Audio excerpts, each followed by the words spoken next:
तो आज हमारा जो लेक्चर है वो है पीएचपी पे। तो what is PHP and introduction to PHP programming वगैरह वगैरह वगैरह। तो व्हाट इज़ प्रोग्रामिंग लैंग्वेज, सबसे पहले आपको ये समझना है कि व्हाट इज़ प्रोग्रामिंग लैंग्वेज। हमारे पास हमने सबसे पहले ज़ीरो लेक्चर में ये कहा था कि प्रोग्रामिंग लैंग्वेज क्या होती है। किसी भी प्रोग्राम को लिखने के लिए जो हमारे पास लैंग्वेज यूज़ होती हैं वो हमने कहा था प्रोग्रामिंग लैंग्वेज है। अभी तक जो हमने HTML, CSS, बूटस्ट्रैप पढ़ा है, this is not a programming language. ये और लैंग्वेज थी, है ये भी लैंग्वेज। जैसे HTML क्या थी, हाइपरटेक्स्ट मार्कअप लैंग्वेज थी, CSS स्टाइल के लिए थी। बट जो एक्चुअली प्रोग्रामिंग लैंग्वेज होती है वो आपकी नहीं थी। प्रोग्रामिंग लैंग्वेज वो होती हैं जिनके अंदर आपका लॉजिक लगता है, जिनके अंदर कोई आपकी कंपाइलेशन होती है, जिसमें आपका कोड एक लैंग्वेज से दूसरी लैंग्वेज में कंपाइल होता है। ठीक है, प्रोग्रामिंग लैंग्वेज उसे कहते हैं जो स्टेप बाय स्टेप भी चलती है, और चलती तो स्टेप बाय स्टेप ही है, लेकिन उसको आप कंट्रोल डाइवर्ट कर सकते हो। उसमें आप बहुत सी चीज़ें, किसी चीज़ को बार बार चला सकते हो, ये लॉजिक सप्लाई कर सकते हो, कंडीशनल स्टेटमेंट सप्लाई कर सकते हो, यानी कि वगैरह वगैरह आप बहुत कुछ कर सकते हो। वो आपके पास एक प्रोग्रामिंग लैंग्वेज होती है जिसमें आपका एक प्रोग्राम बेसिकली बनता है। अभी जो हम चीज़ें बना रहे थे वो सिर्फ स्ट्रक्चर बना रहे थे, वो कोई प्रोग्राम नहीं था। अब जो हम बनाने जाएंगे वो एक प्रोग्राम होगा। ठीक है, क्लियर हो गया। तो वाई PHP, हम PHP क्यों यूज़ करना चाह रहे हैं। एक बात है कि PHP आपकी स्क्रिप्टिंग लैंग्वेज है, इसके अंदर स्क्रिप्ट होता है। तो जब भी हम बात करते हैं ना वेब में कि यार मेरी बैकएंड की स्क्रिप्ट है, तो जब भी स्क्रिप्ट का वर्ड आता है तो हमारे पास PHP ही आती है। और भी लैंग्वेज होती हैं, लेकिन वो एक फुल फ्लेज लैंग्वेज जिनका इन्वायरमेंट वगैरह सेट करना पड़ता है। PHP ही हम क्यों यूज़ करना चाह रहे हैं। PHP हम इसलिए यूज़ करना चाह रहे हैं कि एक तो ये सर्वर साइड लैंग्वेज है, जो बाकी लैंग्वेज हमें फीचर देती है ना सर्वर साइड के। हमने कहा था वेब डेवलपमेंट के हमारे दो पार्ट्स हैं, एक फ्रंट एंड एंड एक बैक एंड। तो जो बैक एंड के जितने फीचर हैं वो मोस्टली PHP हमें देती है। एक बात। दूसरी बात, फ़र्क क्या है कि दूसरी लैंग्वेज में और इसमें आपको इन्वायरमेंट नहीं सेट करना पड़ता। इन्वायरमेंट मीन कि जी इस लैंग्वेज को चलाने के लिए आपको फ़लाँ सॉफ्टवेयर चाहिए, फ़लाँ इन्वायरमेंट के लिए फ़लाँ लाइब्रेरीज चाहिए, फ़लाँ चाहिए। इसमें ऐसा कुछ नहीं है। इसमें सिर्फ एक आपने चीज़ डाउनलोड करनी है, इसका कंपाइलर, और आप इसको एंजॉय करें। कोई इसके अंदर रॉकेट साइंस नहीं। ठीक है। और दूसरा, सर्वर साइड के ये सारे फीचर देती है जो बाकी लैंग्वेज आपको देती है। दूसरा, ये बहुत ज़्यादा वेब डेवलपमेंट के अंदर यूज़ होती है। आपको अगर हो पता कि आपका यूट्यूब जो है वो भी PHP को यूज़ करता है। ठीक है, यूट्यूब, इसके अंदर भी PHP यूज़ होती है। हाँ, वो अलग बात है कि पाइथन वगैरह भी यूज़ होती है। इवन कि अभी तक तो आपकी फेसबुक भी, ये शायद अभी भी है ना, फेसबुक अभी भी यूट्यूब पे उस पर PHP पे चल रही है। ठीक है, यानी कि PHP बहुत पावरफुल है, लेकिन ये पढ़ने में या काम करने में लाइट वेट है अदर देन दूसरी लैंग्वेज की। ठीक है, वो साथ साथ मैं आपको फ़र्क बताता जाऊँगा दूसरी लैंग्वेज में क्या मसला है। दूसरा, ये ओपन सोर्स है। ओपन सोर्स मीन्स कि इसकी कोई चीज़ पेड नहीं है, फ्री है, जो मर्ज़ी यूज़ करें इसका। ठीक है। और तीसरा ये है कि ये अपडेट होती रहती है। लैंग्वेज के अंदर ये बड़ा मसला होता है कि लैंग्वेज को कोई बाद में पूछता भी है कि नहीं पूछता, क्या उसको अपडेट हो रही है कि नहीं हो रही। तो ये लैंग्वेज भी अपडेट होती है। इसके बहुत से फ्रेमवर्क्स हैं। फ्रेमवर्क्स क्या होता है, यानी कि वो उसी लैंग्वेज को के अंदर बनी बनाई चीज़ें, जैसे हमने CSS को यूज़ करने के लिए बूटस्ट्रैप का फ्रेमवर्क यूज़ किया तो उसके अंदर बनी बनाई चीज़ें मिल गई। इसी तरह PHP की भी बनी बनाई चीज़ें आपको कुछ मिल जाएंगी, फ्रेमवर्क्स। तो PHP के फ्रेमवर्क्स भी काफ़ी ज़्यादा हैं, तो हम उनको भी यूज़ कर सकेंगे बाद में। तो कहने का ये मतलब है कि ये जो इस तरह का फीचर लैंग्वेज दे रही हो तो हम उसको अडॉप्ट करेंगे। क्लियर हो गया। तो व्हाट इज़ PHP। PHP का पहले नाम होता था पर्सनल होम पेज, फिर इसका नाम चेंज हो गया personal home page hypertext pre processor. यानी PHP का जो नाम है उसके अंदर फिर PHP आता है प्लस हाइपरटेक्स्ट प्री प्रोसेसर। समझ लग रही। PHP का जो नाम है इसका PHP का जो पहला P है उसका मतलब है PHP, उस PHP का मतलब है पर्सनल होम पेज, ठीक है। आगे जो H और P है इसका मतलब है हाइपर टेक्स्ट प्री प्रोसेसर, सही है। यानी इसका जो PHP का जो पहला P है उससे स्टैंड फॉर देन PHP, उसको कहते हैं पर्सनल होम पेज, और फिर आगे हाइपर टेक्स्ट प्री प्रोसेसर, ठीक है। तो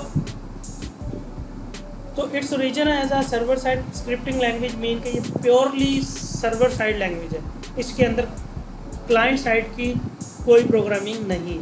कुछ लैंग्वेज अब आजकल ऐसी आ रही हैं Node.js वगैरह जो दोनों चीज़ें दे रही है, तो PHP सिर्फ एक ही चीज़ देती है, सर्वर साइड, ठीक है। आगे है PHP code is embedded in HTML to create dynamic web page. अच्छा, अब ये काम कैसे करती है?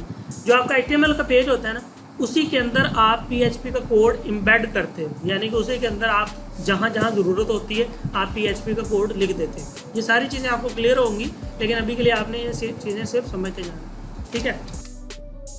अब हम चलते हैं डायरेक्ट उसकी तरफ, काम करने की तरफ। तो काम करने से पहले अब ये वो लैंग्वेज है जिसके लिए आपको एक सॉफ्टवेयर चाहिए। कौन सा सॉफ्टवेयर चाहिए? XAMPP। आपने डाउनलोड कर लेना है XAMPP, ठीक है। तो XAMPP आपने यहाँ पर लिखना है, तो यहाँ से जाके आप डाउनलोड पे जाएंगे, तो विंडो के लिए कोई भी आपने डाउनलोड कर लेना है XAMPP, ठीक है, या बाद में कर लेना। जब डाउनलोड कर लोगे तो डबल क्लिक ही करने आपने, और कुछ नहीं करना। डबल क्लिक के यस यस यस, ठीक है, जैसे नॉर्मल सॉफ्टवेयर डाउनलोड करना। अब हमने ये सॉफ्टवेयर डाउनलोड क्यों करना है? इसकी वजह यह है कि अगर मैं यहाँ पर कोई HTML की फाइल बनाता हूँ, लेट्स सपोज index.html, एक तो ये सिर्फ HTML की फाइल है, इसके अंदर PHP का कोड नहीं है, एक बात।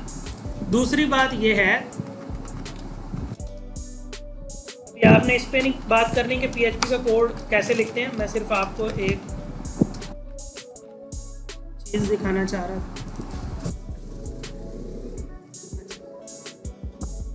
कुछ भी नहीं हमारे पास आ रहा, हालांकि हमने यहाँ पर कुछ भी लिखा है, वो कुछ भी नहीं आ रहा।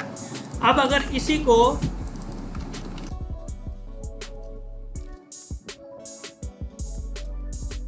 आपने, इससे ज़रा नहीं घबराना कि ये है क्या। अब इसी से मैं क्या करता हूँ, अगर इसकी एक्सटेंशन चेंज कर दूँ, क्योंकि PHP की फाइल की एक्सटेंशन होती है .php, तो मैं यहाँ इसको PHP कर दूँ, ठीक है।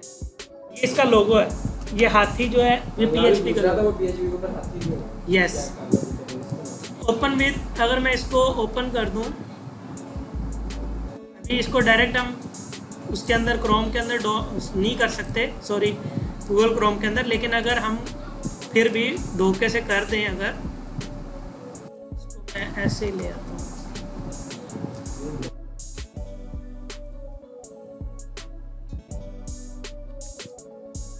अब देखो क्या कर रहा है वो ना HTML उसकी दिखा रहा है, और ना ही जो हमने PHP का कोड लिखा है थोड़ा सा, अभी आपको इस कोड का नहीं पता, अभी हम पढ़ेंगे, वो भी वैसे ही डायरेक्ट शो करवा रहे हैं।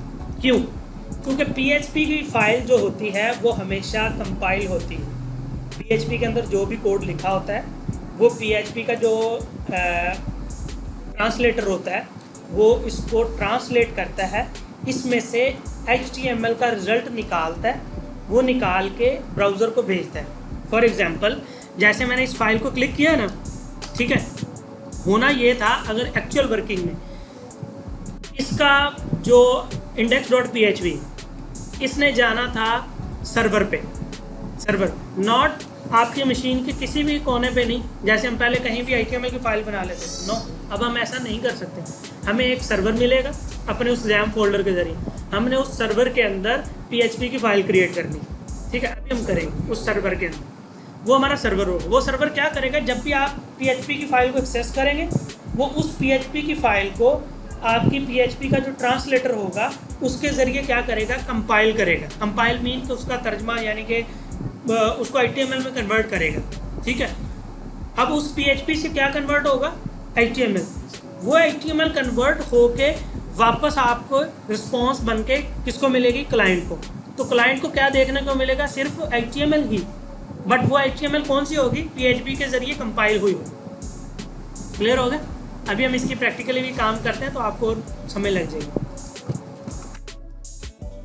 इसको मैं डिलीट कर दूं बिकॉज हम इस फाइल को, आपने देख लिया ना, हम डायरेक्ट एक्सेस करेंगे तो वो फाइल नहीं चलेगी, हमें उसको सर्वर के ज़रिए चलाना है।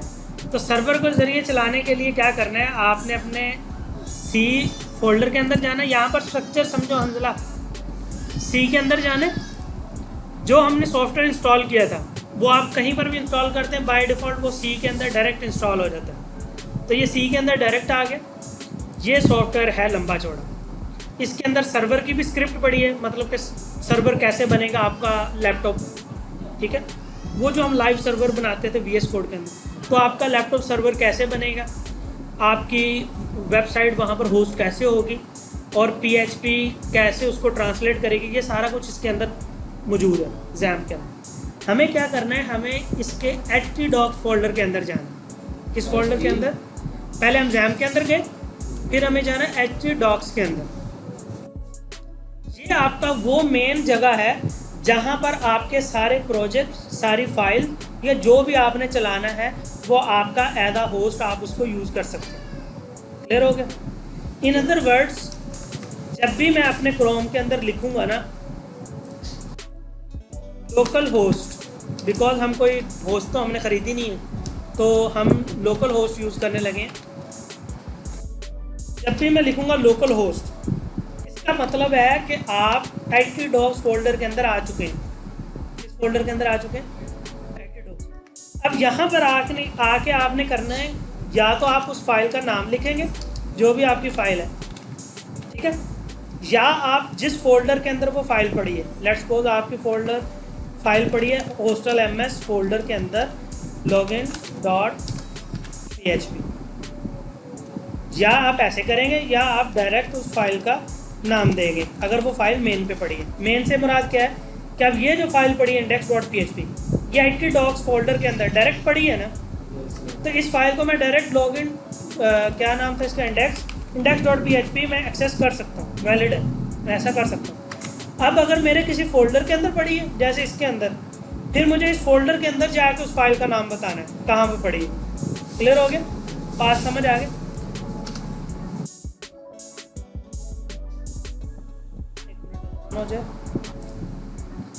तो हम बात कर रहे थे कि हमारे पास ये जो एक पेज है, इसके अंदर जब हम लोकल होस्ट लिखते हैं, ठीक है, क्योंकि अभी हमारी डोमेन का यही नाम है, हमने कोई डोमेन तो ख़रीदी नहीं, तो हमारा लैपटॉप ही डोमेन है, तो हम उसका एक पार्ट या एक फ़ोल्डर एज हम सर्वर ट्रीट करने लगे, ठीक है।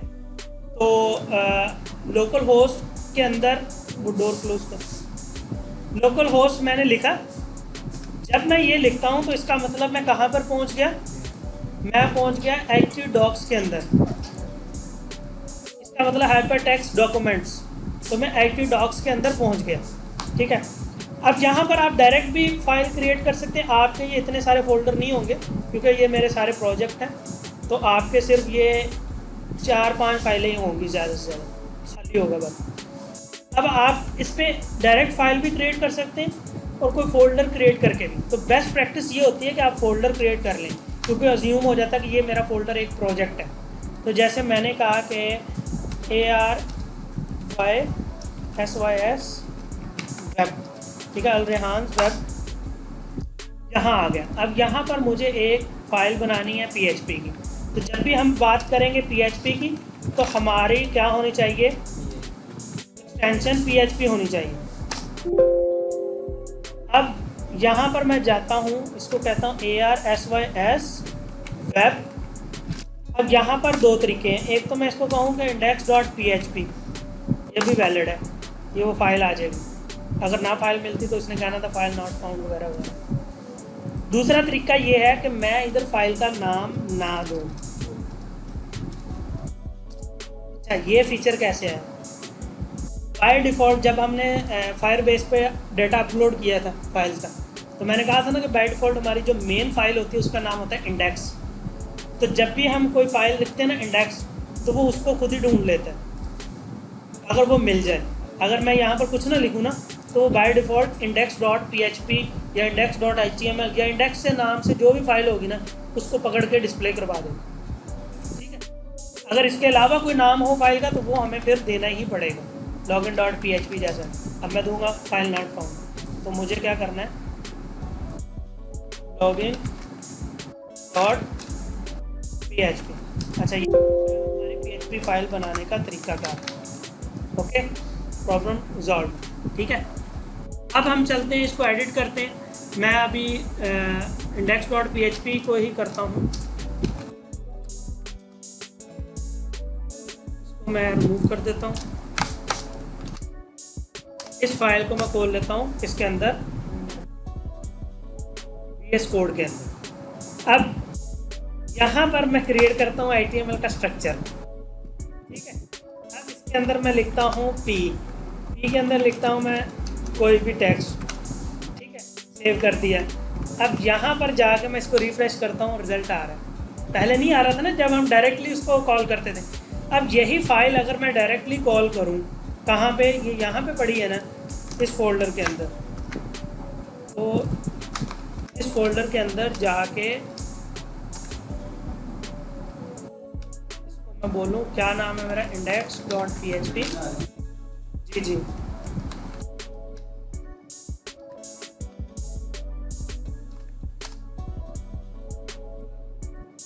कोड आ गया, लेकिन ये रन नहीं हो रहा। क्यों? क्योंकि जो PHP की फाइल होती है जब उसको कॉल जाती है, अब यहाँ पर देखो लोगो आ रहा है किसका, XAMPP का। बिकॉज जब आपकी रिक्वेस्ट जाती है लोकल होस्ट को, क्योंकि वो अब आपका जो htdocs फोल्डर है ना, ये आपका होस्ट है। अच्छा, यहाँ पर मैं एक चीज़ स्किप कर गया, सॉरी, ये स्किप कर गया कि जो हमने सॉफ्टवेयर डाउनलोड किया है इसको आपने क्या करना है, अभी मैं आपको एक और चीज़ दिखाता हूँ। अब यही मेरी जो फाइल है लोकल होस्ट और आगे, इसको मैं क्लिक करता हूँ। अब ये नहीं चलेगी, this site can't be reach. क्यों? क्योंकि हमारा सर्वर बंद है, जो लोकल सर्वर है जो हमने XAMPP डाउनलोड किया। हम उसकी लोकेशन पे तो पहुँच गए हैं, यानी कि हमने वहाँ पर फाइल तो क्रिएट कर ली है, लेकिन हमारा सर्वर अभी बंद है। पहले कैसे आ गया? सर्वर चल रहा था बाय डिफॉल्ट, मेरा ऑलरेडी चल रहा था, बस सर हम एक बार चला दें तो चलता ही रहेगा। अभी मैंने चला दिया। XAMPP को आपने लिखना है, तो XAMPP कंट्रोल पैनल आ गया, जस्ट अ मिनट, इस तरीके से ये आ जाएगा। यहाँ पर पहला आपके पास ऑप्शन है अपैची का। अपैची क्या होता है? ये आपका सर्वर है। अपैची एक टेक्नोलॉजी है जिनका ये सर्वर है। तो आपने अपैची को क्या, अच्छा टॉमकैट भी होता है, तो हम टॉमकैट को नहीं यूज़ कर रहे, हम अपैची को यूज़ कर रहे हैं। ठीक है, बाकी ये चीज़ें आपने अभी भूल जानी है, हम बारी बारी पढ़ेंगे। अपैची को आपने क्या करना है, स्टार्ट कर देना है, और कुछ भी आपने नहीं करना। ये ग्रीन हो गया, ये चल गया। अब आप इसको भले क्लोज कर दें या मिनिमाइज कर दें। क्लोज करेंगे तो ये फिर भी चलता रहेगा यहाँ पे। ठीक है, ये देखो मेरे पास दो बार चल रहा है, ये चल रहा है। ठीक है, और अगर इसको ऐसे कर देंगे तो भी चलता रहेगा, कोई मसला नहीं। जब आप दोबारा इसको स्टॉप करोगे, अगर मैंने यहाँ पर दोबारा इसको स्टॉप कर दिया तो ये आपका सर्वर फिर बंद हो जाएगा। ठीक है, फिर आप अपनी वेबसाइट्स एक्सेस नहीं कर सकते। स्टार्ट कर दूंगा, फिर आप एक्सेस कर सकते हो। जब भी आप अपना लैपटॉप भी ऑन करोगे, ये फर्स्ट टाइम ऑन करोगे तो आपको ये स्टार्ट करना पड़ेगा। जब आप अपना लैपटॉप भी बंद कर दोगे तो ये भी ऑफ हो जाएगा। फिर दोबारा चलाओगे, फिर आपको यहाँ से XAMPP सर्च करके ओपन करना पड़ेगा, सर्वर दोबारा चलाना पड़ेगा। ठीक है, एक चीज़ होगी। दूसरी, जब आपकी रिक्वेस्ट यहाँ से जाती है, आप देखो वो रिजल्ट आ गए ना। अब आपको जब आपकी रिक्वेस्ट जाती है तो XAMPP क्या करता है, XAMPP सर्वर और इसके अंदर जो अपैची है, अपैची तो आपको आपकी वेबसाइट को होस्ट कर रहा है htdocs के अंदर, प्लस वो क्या कर रहा है, PHP का कंपाइलर उठा रहा है और आपकी जो फाइल है उसको कंपाइल करता है। कंपाइल कैसे करता है? Line by line. वो कहता है ये लाइन के अंदर PHP का कोड है नहीं, ये HTML का है, वो इसको HTML की फाइल के अंदर डाल देगा। ये लाइन के अंदर PHP का कोड है नहीं, खुद ही रीड करके HTML की फाइल के अंदर डालता रहेगा। जहाँ जहाँ पर PHP का कोड होगा वो वहाँ पर उसको कंपाइल करेगा और उसका जो नतीजा निकलेगा, रिजल्ट जो होगा, वो आपके HTML के अंदर पेस्ट करेगा। पेज फिर भी आपका HTML का ही शो होगा। मिसाल के तौर पे अब हम आगे चलते हैं एक स्टेप और, फिर आपको क्लियर हो जाएगा। अब हम जाने लगे हैं PHP का कोड लिखने। तो PHP का कोड कैसे लिखना है, कहाँ पता चलेगा कि PHP का कोड? आपने डायरेक्ट यहाँ पे नहीं शुरू कर देना, उसका भी एक टैग है। आपने उसका टैग डालना है लेस देन क्वेश्चन PHP। यहाँ से आपकी PHP स्टार्ट और इसकी क्लोजिंग है क्वेश्चन ग्रेटर देन। ये इसकी जितना भी कंटेंट लिखना है इसके अंदर लिखना है। इसके अंदर PHP जितनी भी लिखनी है इसके अंदर। अब इसके अंदर आप HTML नहीं लिख सकते। अब मैं यहाँ पर अगर लिखूंगा p टैग, एरर आ गया, ऐड हो गया एरर, बिकॉज आप PHP के अंदर HTML नहीं लिख सकते, कुछ भी नहीं, सिर्फ PHP ही आएगी। ठीक है, और PHP के बहुत रूल स्ट्रिक्ट हैं। अगर आपने एक डॉट भी लगा दिया तो आपके पास एरर आएगा। कोई सिंगल डॉट भी नहीं लगाना, क्योंकि इसके अंदर डॉट का भी मतलब होता है कोई, हम आगे चल के पढ़ेंगे। ठीक है, कुछ नहीं गड़बड़ करनी है आपने। अच्छा जी, एक चीज़ होगी। दूसरा, PHP का कोड आप कहीं पर भी लिख सकते हैं जहाँ पर आपका दिल करे। अब फर्ज करो ये मेरा कोड है, तो इसके अंदर क्या होगा, पहली लाइन HTML, यहाँ पर आके आपके पास PHP आ गई, वो इसको कंपाइल करेगा। कंपाइल करने के बाद जो रिजल्ट होगा वो HTML में कन्वर्ट हो जाएगा और कौन सी लाइन पे आएगा, 9 नंबर लाइन पे, और 10 से आगे फिर ये P का टैग शुरू हो जाएगा। क्लियर हो गया? अब अगर मैं यहाँ पर यही कोड यहाँ पर भी लिखना चाहता हूँ तो आप जहाँ मर्जी यूज़ करें PHP का कोड, एक से ज़्यादा मतलब करोड़ बार यूज़ करें, जहाँ मर्जी करें। सारा कोड एक ही टैग में। आप ऐसा होता नहीं है ना, मतलब कि आपको ज़रूरत पड़ती है जगह जगह पे। ठीक है, ज़्यादा ज़रूरत पड़ेगा। हाँ, जहाँ अब देखो ना, अब यहाँ पर मुझे एक चीज़ की ज़रूरत पड़ी, उसके बाद मुझे P के टैग की ज़रूरत पड़ी, तो मैं अब क्या करूँ, इसके अंदर तो P नहीं लिख सकता, तो मैं क्या करूँगा, इसको क्लोज कर दूंगा, P का टैग लिखूंगा, फिर आ जाऊँगा, फिर दोबारा PHP का कोड लिखूँगा। क्लियर है? इवन कि आप इसको किसी भी टैग के अंदर भी लिख सकते हैं। P के अंदर मैंने लिख दिया,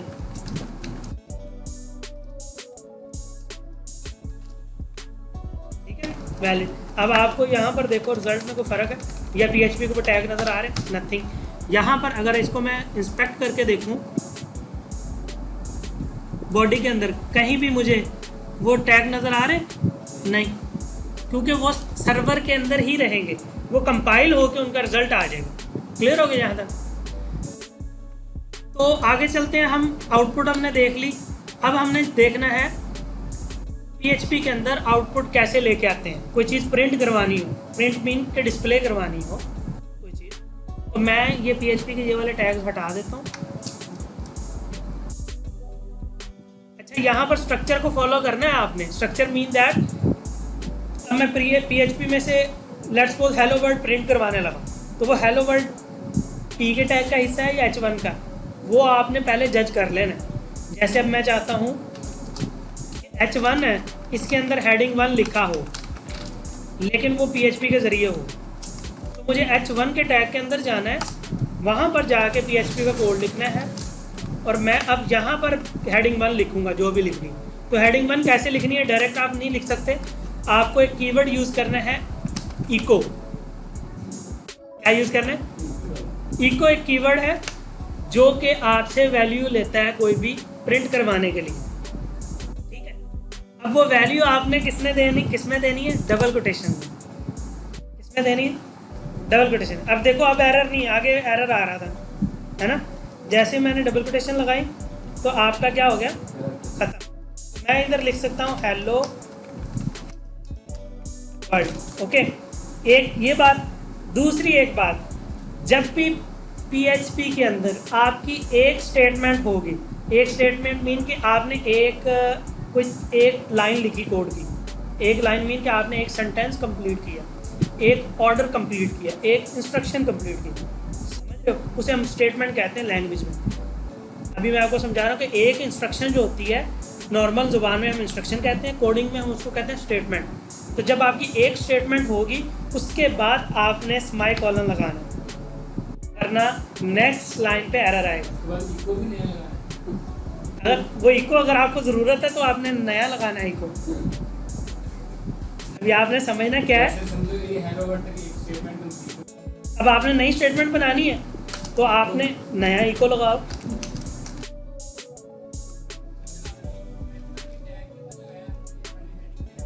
ये सारा कंटेंट कंपाइल होके 13 से 18 के दरमियान आएगा, यानी H1 का हिस्सा होगा। ठीक है, अब हम इसको करके देखते हैं। अब यहाँ पर 1 मिनट मैं आपको एक बात सुनता हूँ, 1 मिनट। H1 यहाँ पर कुछ नज़र आ रहा है, पी का टैग या वो PHP का टैग वगैरह वगैरह नहीं, कंपाइल हो गया है। क्लियर है जी? अब आप बोलो क्वेश्चन। इसको मैं सिंपली भी H1 लिख सकता हूं, क्यों PHP में लिख। अच्छा, ये क्वेश्चन ना हर डेवलपर का होता है, इवन कि मेरा भी। जब मैं फर्स्ट टाइम इस तरह की चीज़ें पढ़ रहा था तो मेरा भी, भाई क्या मतलब, भाई इस तरह क्यों करेंगे हम? भाई है सिंपल भी तो कर ही सकते हैं जब लिख सकते हैं। भाई ये ज़रूरत पड़ती है। क्यों? जब PHP का मतलब ये है कि आपकी वेबसाइट डायनामिक हो। डायनामिक मीन कि आपने अपनी तरफ से एक बार जो चीज़ें ऐड कर दी वही ना हो। पहले आप वेबसाइट बनाते तो क्या करते थे, हेडिंग 1 के अंदर हेडिंग 1 लिख दिया और वो लिखा ही रहना है। डायनामिक मीन कि कभी हेडिंग 1 आ रहा है, कभी उसके अंदर हेलो वर्ल्ड आ रहा है, कभी इसके अंदर हाँ जी मोहम्मद कासम आ रहा है, मोहम्मद हंजला आ रहा है, चेंज होता रहता है। हाँ, वो हमारी लॉजिक होते हैं ना, तो उन लॉजिक के नतीजे में जो रिजल्ट आता है वो तो चेंज होगा। तो फिर हमें ज़रूरत पड़ेगी ना इको की प्रिंट करवाने के लिए। समझ रहे हो? तो ये आहिस्ता आहिस्ता आपको सारे कंसेप्ट क्लियर हो जाएंगे कि क्यों ज़रूरत पड़ती है इसकी। है समझ लगी? मज़ा नहीं आ रहा? ये लैंग्वेज ऐसी ही है, इसके अंदर ऐसा ही होता है। चलो एक स्टेप आगे चलते हैं और। अच्छा, इसमें से एक चीज़ मैं रिमूव कर देता हूँ। अब मुझे P के अंदर कोई चीज़ चाहिए तो आप इसके अंदर P के अंदर बनाएंगे।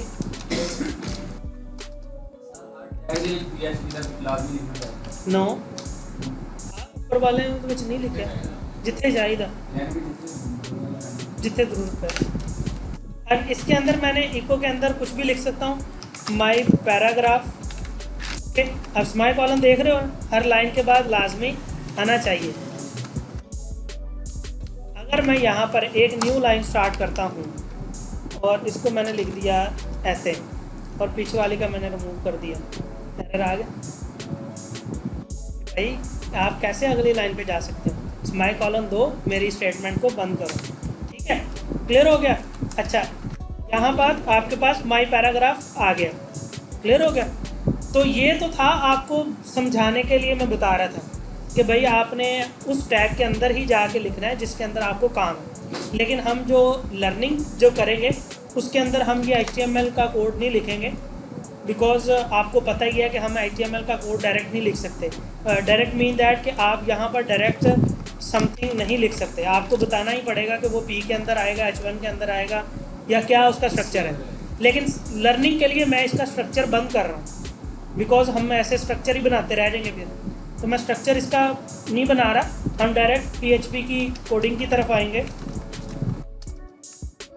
तो इको किस लिए यूज़ होता है? कोई भी चीज़ प्रिंट करवाने के लिए। अब ये प्रिंट आपके पास 2-3 तरह से आप करवा सकते हो। पहली चीज़ क्या है? डबल कोटेशन, जो अभी हमने पढ़ी, ठीक है। दूसरी चीज़ क्या है? Single quotation. सिंगल कोटेशन में भी दे सकते हैं आप वही चीज़, कोई फ़र्क नहीं। डबल कोटेशन में भी दे सकते हैं और सिंगल कोटेशन में भी दे सकते हैं। अच्छा, अब देना किसको है सिंगल कोटेशन में और डबल कोटेशन में? जो आपके पास सेंटेंस होगा उसे देना, जो सेंटेंस होगा। अगर आपके पास कोई नंबर है, वैसे तो आप नंबर को भी इसके अंदर लिख सकते हैं, कोई रिस्ट्रिक्शन नहीं है, कोई मसला नहीं है। लेकिन प्लस आप नंबर को डायरेक्टली भी लिख सकते हैं, प्लस नंबर को आप डायरेक्टली भी लिख सकते हैं। क्लियर हो गया? कोई क्वेश्चन नहीं? दूसरी बात, इको के साथ आप मल्टीपल नंबर्स मल्टीपल चीज़ें दे सकते हो प्रिंट करवाने के लिए। मल्टीपल कैसे? जैसे एक के अंदर मैंने दे दी मोहम्मद, अब मैं इसी के अंदर भी इरफान लिख सकता हूँ, लेकिन मैं लिख नहीं रहा। मैं यहाँ पर जाता हूँ, कोमा लगा के फिर कहता हूँ इरफान। ऐसा भी कर सकते हो, दो भी दे सकते हो। जितने मर्जी लिख लो, जितने मर्जी देते जाओ, कॉमा दे दो। कोमा दे दे। क्लियर हो गया? ठीक है। अच्छा, अब इसी तरह आप इको की जगह पर प्रिंट भी यूज कर सकते हैं। प्रिंट, अच्छा प्रिंट को ऐसे भी लिख सकते हैं आई थिंक,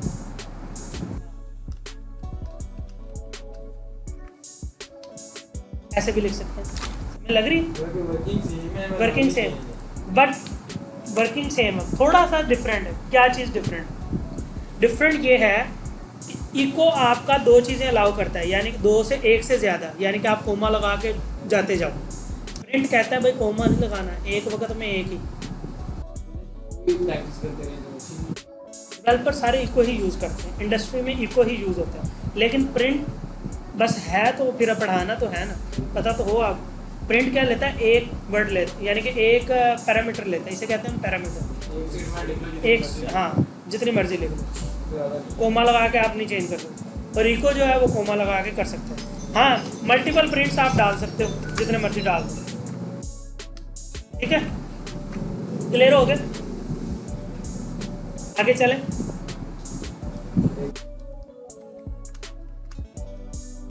रिकॉर्डिंग चल रही है। अच्छा, आप अपनी इको के अंदर से PHP भी जनरेट, वो HTML भी जनरेट करवा सकते हो। मिसाल के तौर पे ये मोहम्मद के बाद मुझे ब्रेक चाहिए, तो ब्रेक के लिए कौन सा टैग यूज होता है? बियर का टैग। क्लियर? अंदर हम HTML भी यूज़ कर सकते हैं। अब आपको ये मोहम्मद इरफान पूरा किसके अंदर चाहिए? H1 के अंदर चाहिए, तो H1 ठीक है। यहाँ से स्टार्ट, क्लोज मैं इसको इधर कर रहा हूँ। तो पहले ये प्रिंट होगा, फिर इरफान प्रिंट होगा, फिर H1 क्लोज प्रिंट होगा। वही हमने तो दोबारा मैं लगी, यानी कि आप PHP के अंदर से भी HTML जनरेट करवा सकते हो। शो फिर HTML बिल्कुल, यहाँ पर देखो H1 आ गया। कहाँ से आया?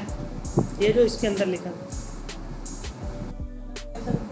यार, कलर दे दो, स्टाइल।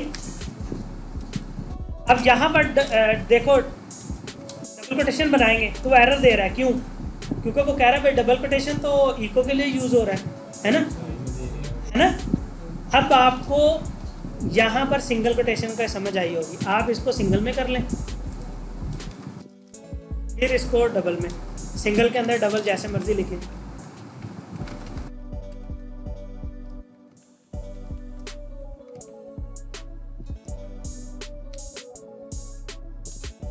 आ गया? वो क्यों आ रहा है? क्योंकि ये जो हमने दो जोड़ी थी, ये दो जोड़ी नहीं थी, दो पैरामीटर्स जोड़े थे। अब इसको अगर जोड़ने वाला बनाना है तो इसको आप सिंगल कोटेशन, ठीक है। अगर मैं जोड़ता ना, अगर वो पहले वाला ही रहता, तो इसका मतलब था कि आपका ये पूरा एक पैरामीटर है, यहाँ से स्टार्ट होके यहाँ तक, इसके अंदर जो भी है वो सारा प्रिंट करवा दो, सारा प्रिंट करवा दो, डबल कोटेशन जो दकड़ मगड़। क्लियर हो गया? प्रिंट भी क्लियर।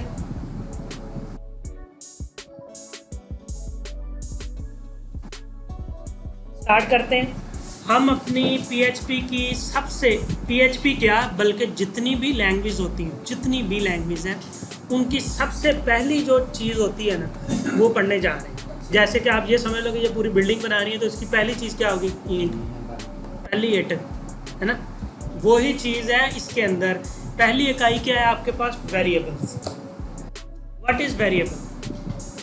वेरिएबल अगर मैं सिंपल वर्डिंग में आपको बताऊं तो ये एक आपके पास टोकरी होती है जिसके अंदर आप कुछ चीज़ें रखते हैं, जैसे कि फ्रूट्स की टोकरी, डस्टबिन वाली टोकरी, फिर उसके बाद वेजिटेबल्स की टोकरी, बर्तनों वाली टोकरी। डेटा आप बार बार उसके अंदर चेंज भी करते रहते हैं, आज एक फ्रूट था, कल दूसरा फ्रूट है वो टोकरी ही, ठीक है। अब उस टोकरी की कोई टाइप भी है, टाइप मीन दैट कि फ्रूट वाली टोकरी के अंदर फ्रूट ही है, और डस्टबिन गंद वगैरह कूड़ा करकट उसके में वही चीज़ होगी। कभी ऐसा हो सकता है कि आपने अपने डस्टबिन में ला के फ्रूट्स डाल दिए हो कि भाई खाओ, नहीं, है ना। तो ये क्या होता है कि इसकी एक टाइप होती है ना। यही चीज़ हमारे पास है। हम क्या करते हैं, रैम जो होती है ना हमारी, रैम लैपटॉप मशीन, कोई भी मशीन की, उसके अंदर एक सेल बनाते हैं। उस सेल की कोई मेमोरी होती है। रैम की तो हमारी 2 GB 8 GB जी हो गया ना, उसकी बाइट्स में होती है, 4 बाइट्स 8 बाइट्स मुताबिक उसके कि कितना आपने डेटा उसके अंदर रखना है। उसकी एक मेमोरी होती है और उसकी एक एड्रेस होता है मेमोरी का कि जहाँ पर वो पड़ी है। अब आपकी ये रैम है इतनी बड़ी, उसके अंदर कोई सेल कहाँ पर बना है, कोई कहाँ पर बना है, तो आपकी मेमोरी का कोई एक एड्रेस होता है, वो उसका हेडिक है, उसने कंट्रोल करना है। प्लस एक उसका हम क्या करते हैं, हम अपनी अंडरस्टैंडिंग के लिए उसका एक नाम रख लेते हैं कि यार जब भी मैं ये नाम लूँ तो आपने समझ जाना है कि मेरी मेमोरी के अंदर वो सेल जो बनाया है मैं उसकी बात कर रहा हूँ। वेरिएबल क्या है, ये एक मेमोरी के अंदर सेल है जिसके अंदर हम क्या डालते हैं, डेटा डालते हैं, कोई भी डेटा हो सकता है, और वो डेटा रैम पर स्टोर हो जाता है और उसका एक एड्रेस होता है और हम उसका एक नाम रख देते हैं। वो नाम के ज़रिए हम उस सेल को कभी भी यूज़ कर सकते हैं। क्लियर हो गया। अब हम बनाना कैसे है, PHP के अंदर उसको बनाने का तरीका होता है डॉलर और उसका नाम, जो भी नाम आपने रखना है। अच्छा, नाम रखने के रूल्स वही हैं जो हमने HTML के अंदर ID के रूल पढ़े थे ना, ID रखने के। क्या, एक तो यूनिक होना चाहिए। यूनिक मीन दैट कि अगर मैंने एक नाम बना लिया है ना, वो नाम मैं दोबारा नहीं बना सकता। रिपीट नहीं हो, यूज़ कर सकता हूँ लेकिन वो दोबारा मैं नहीं बना सकता। एक बात। दूसरी बात क्या है कि उसके नाम के अंदर स्पेस नहीं होना चाहिए। तीसरी बात क्या है, स्पेशल करैक्टर्स नहीं होने चाहिए उसके अंदर। स्पेशल करैक्टर जी ऐट, स्टैरिक वगैरह वगैरह, नंबर्स हो सकते हैं लेकिन स्टार्ट में नहीं, बाद में या एंड में। ठीक है, स्टार्ट में नहीं। स्टार्ट उसने सिर्फ 2 चीज़ों से होना है, या तो उसने अल्फ़ाबेट से या अंडरस्कोर से। अंडरस्कोर से भी कर सकते हैं और अल्फ़ाबेट से। क्लियर हो गया। तो अभी मैंने क्या बनाया, एक वेरिएबल बनाया ए इज़ अ वेरिएबल। अब ये बन चुका, कुछ भी नहीं हमें शो हो रहा होगा, सॉरी। अब ये ए मुझे कहीं पर भी नज़र नहीं आ रहा। अब अगर मैं इसके अंदर जाके भी देखूं, ए नज़र आ रहा है कहीं भी, क्योंकि वो सर्वर साइड कोडिंग है और सर्वर में ही रह गया। ठीक है, अब ये ए मेरा बन गया। अच्छा, अब मैं अगर वैसे ही जानबूझ के आपको ऐसे करके दिखाता हूँ, इसके अंदर बी डाल देता हूँ, स्पेस हम नहीं डाल सकते होते ना, एरर। अब आपका पाला एरर से भी पड़ेगा। जब आप कुछ गलत करोगे तो आपकी स्क्रिप्ट एरर देगी कि भाई जी सारा कोड नहीं चलेगा और वो एरर देगी, syntax error, unexpected identifier B. वो आपको थोड़ी सी हेल्प भी करेगा बताने में। वो बता रहा है कि बी जो है वो अनएक्सपेक्टेड आइडेंटिफायर है, उसकी मुझे समझ नहीं लग रही वो क्या है, मुझे बताओ वो क्या है। ये किसने एरर दिया है, जो PHP का कंपाइलर है जो उसका तर्जमा करता है, वो दे रहा है एरर कि भाई इसकी मुझे समझ नहीं लग रही, मुझे क्लियर करो। क्लियर है, यहाँ तक ओके हो गया। और स्माई कॉलन हर स्टेटमेंट के बाद, क्योंकि मेरी स्टेटमेंट थी ना कि वेरिएबल बनाओ, उसने वेरिएबल बना दिया। ठीक है, तो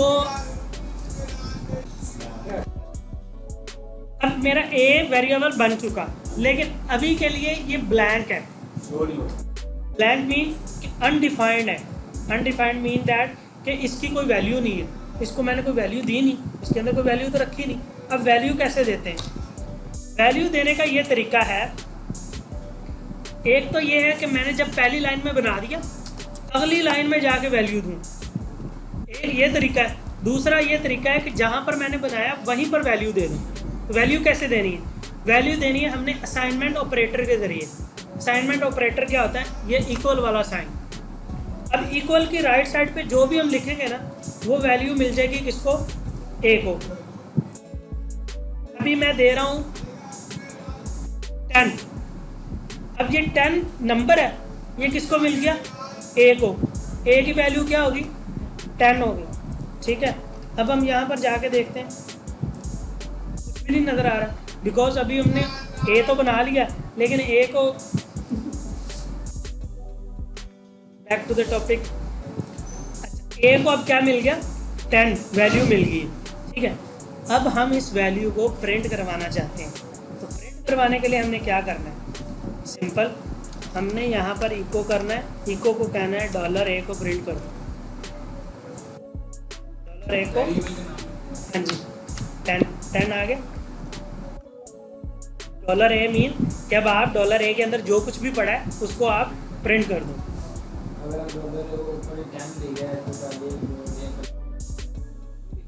वो तो यार आप अपनी स्क्रिप्ट के अंदर HTML के अंदर लिखोगे ना, समझ लगी। अच्छा, अब आप, मैं वेरिएबल क्यों कह रहा हूँ, वेरी चेंज होना, आप अपने इस वेरिएबल की वैल्यू कहीं पर भी जाके चेंज कर सकते हो, यू कैन चेंज इट। यानी अब मैं ए को कहता हूँ कि 11 हो जाओ, फिर मैं ए को प्रिंट करवाता हूँ,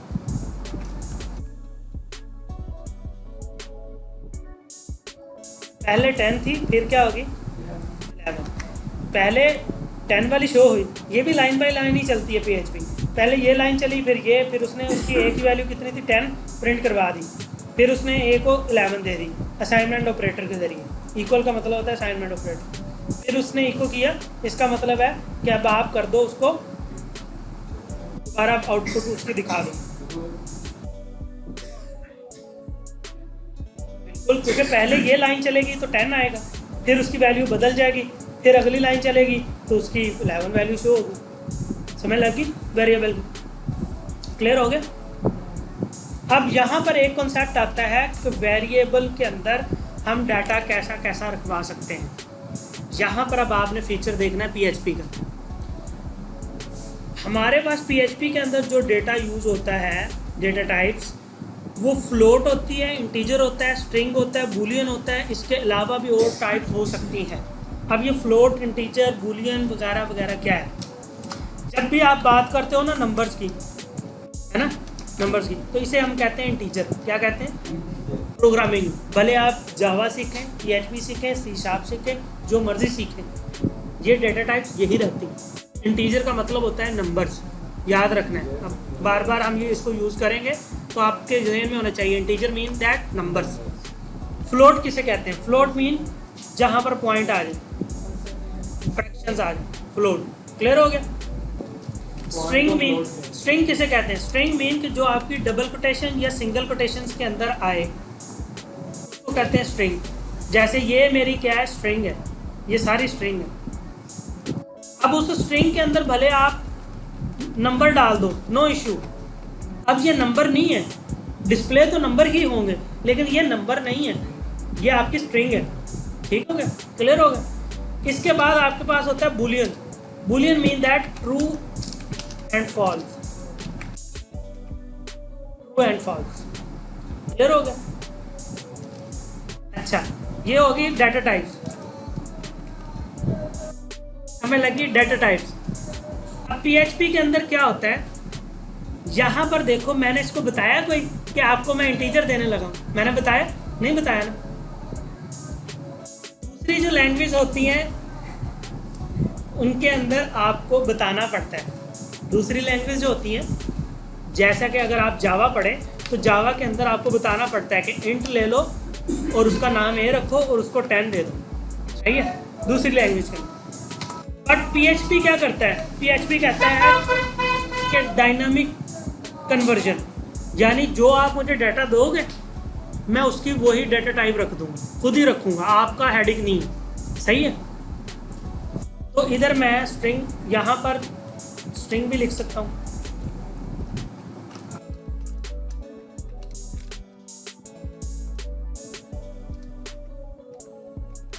माई स्ट्रिंग, स्ट्रिंग आ गई, क्लियर हो गया, ठीक है। अच्छा, बस लास्ट एक चीज़ है, फिर इसको हम वाइंड अप करते हैं। वो ये चीज़ है कि PHP ये भी फीचर देती है, ये दूसरी लैंग्वेज नहीं देती। PHP फीचर ये देती है कि आपने पहले मुझे स्ट्रिंग दी थी ना, प्रिंट भी करवा ली या नहीं करवाई, ये आपका हेडिंग है। आप कल को आगे चल के कहें कि भाई इसकी वैल्यू अब स्ट्रिंग नहीं, अब एक नंबर होना चाहिए, तो मैं ये भी आपको अलाउ करती हूँ। दूसरी लैंग्वेज के अंदर हम ऐसा नहीं कर सकते। हमने अगर स्ट्रिंग दी है ना, तो फिर लाइफ टाइम मीन के जब तक उसका एक ख़त्म नहीं होता वेरिएबल ये, तब तक आपने उसको स्ट्रिंग ही दिया करनी है, PHP कहता है कि आप चेंज कर सकते हैं, ठीक है। तो अब अगर मैं इसको करूं,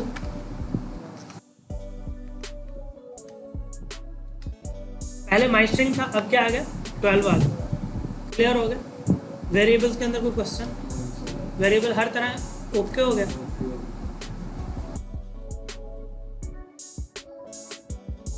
अब आपकी असाइनमेंट ये है कि आपने अपना रिकॉर्ड बनाना है वेरिएबल्स के अंदर, कि नेम और आगे अपना नेम, एड्रेस आगे अपना एड्रेस, फ़ोन नंबर वगैरह सारी, और नीचे उसको प्रिंट करवाना है HTML के अंदर, CV बना के लाना है।